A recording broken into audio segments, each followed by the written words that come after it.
Cette vidéo de formation est une leçon du tutoriel officiel Edus. Edus sur le bout des doigts. Si vous êtes intéressé par la formation complète, d'une durée de 15 heures et 320 leçons, contactez votre revendeur Edus ou rendez-vous sur tutorial.edus.fr. Alors la différence, on va la voir tout de suite. Si je double-clique sur un sous-clip, on revient sur le premier qui a été fait, vous voyez, je ne dispose plus de l'espace du rush complet. Il a conservé le point d'entrée et le point de sortie, plus les marges réglées par défaut dans Edus. Je ne peux pas aller au-delà.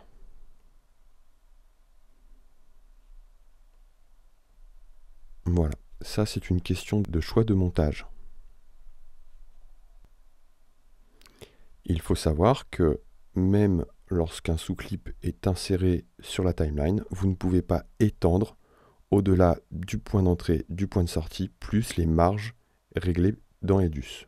Vous pouvez régler les marges à 0. N'oubliez pas, je vous avais parlé aussi de téléchargement partiel des fichiers pour les fichiers compatibles lors du chapitre de la capture et de l'import des éléments. Les sous-clips fonctionnent en téléchargement partiel. Donc ça, c'est une première méthode pour dérusher. Certains monteurs, et Edus offre la possibilité, préfèrent charger toute une séquence de tous les rushs dans le moniteur source sans utiliser la timeline. Pour cela, on va utiliser une des fonctionnalités du chutier qui consiste à sélectionner tous les clips. Donc là, je fais CTRL A sur le clavier, clic droit sur un clip sélectionné, et là, je choisis définir comme séquence. Attention, tous les clips à mettre dans la séquence doivent avoir le même format. C'est assez logique, compte tenu que nous sommes sur une méthode de dérushage. Donc ici, tous les clips se trouvent dans une même séquence. Pour l'annuler, il suffit de faire clic droit, annuler la séquence. Cette séquence, je peux la charger dans le moniteur source.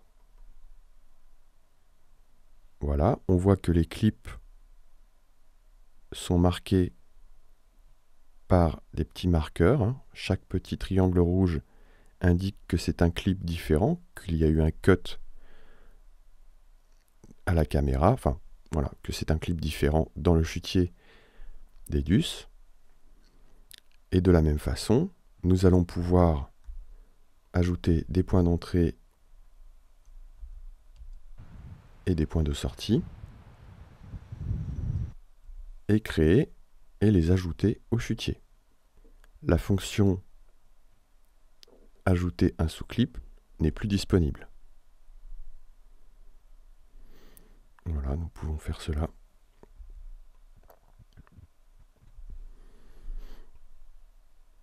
Donc en glissant ou en cliquant sur le bouton ajouter un clip du lecteur au chutier.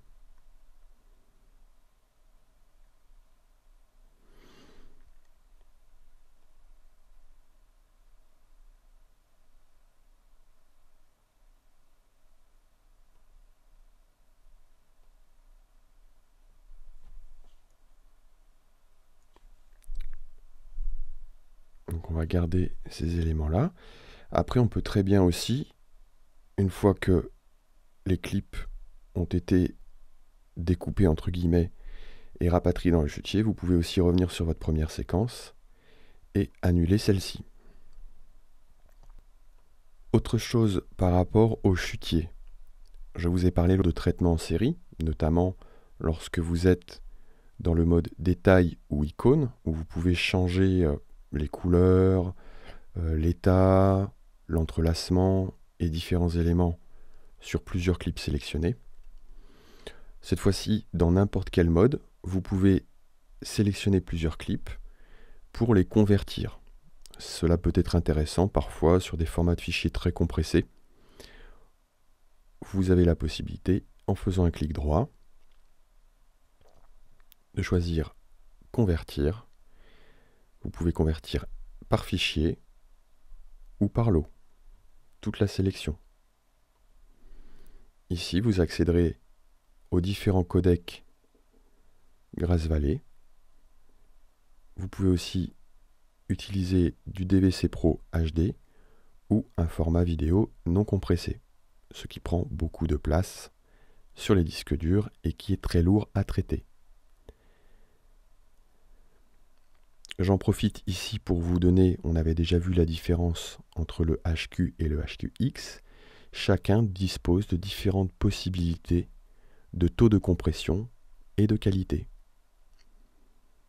Sachez déjà que le qualité en ligne, que ce soit pour le HQ ou le HQX, est excellent. La qualité hors ligne est bon, mais passable. Après, vous pouvez aussi convertir des fichiers HD ou 4K au format SD si vous en avez besoin.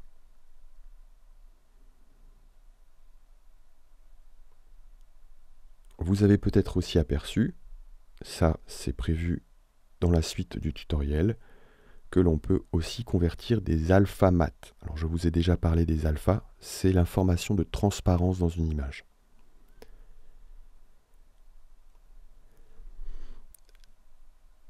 À tout moment, je fais une petite aparté, à tout moment dans Edus, que ce soit dans le moniteur source ou sur la timeline, vous pouvez lire avec les boutons, avancer image par image ou reculer image par image.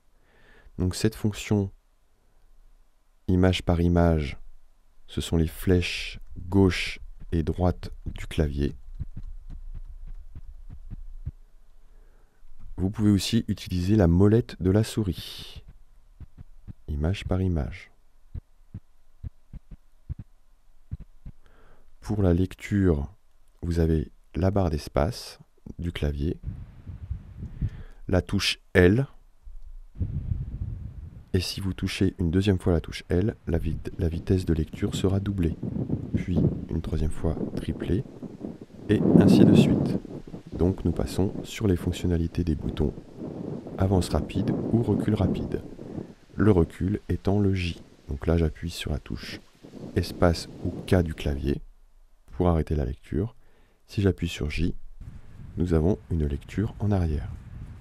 Attention, ceci n'est que la lecture, ce n'est pas un effet de vitesse que l'on peut mettre sur la timeline d'Edus.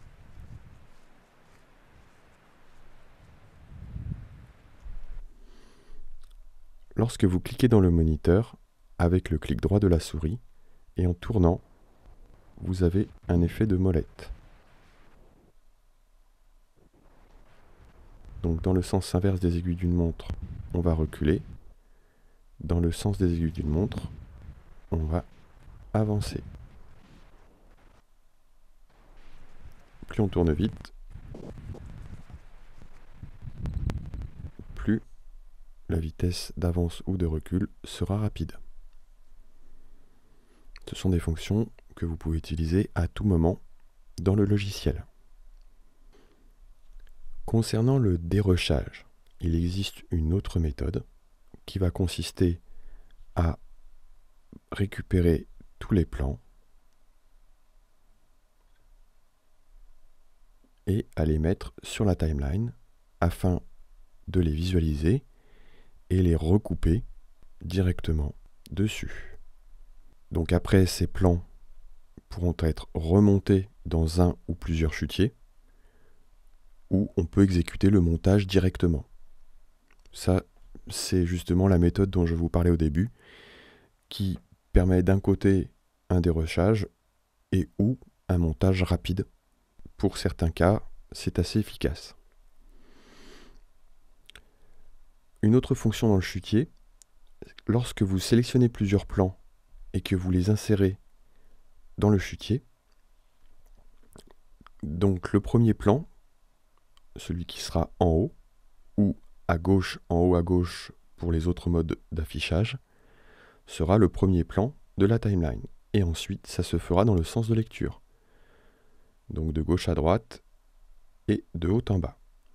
Les plans, ensuite, vous avez la possibilité de changer l'ordre de ceux-ci. Donc là, par exemple, nous pouvons mettre des clips dans l'ordre. J'en fais juste quelques-uns. Voilà. Et l'ordre sera celui. Nous vous envoyons nos meilleures salutations et vous souhaitons de bons montages. Votre équipe, edus.fr.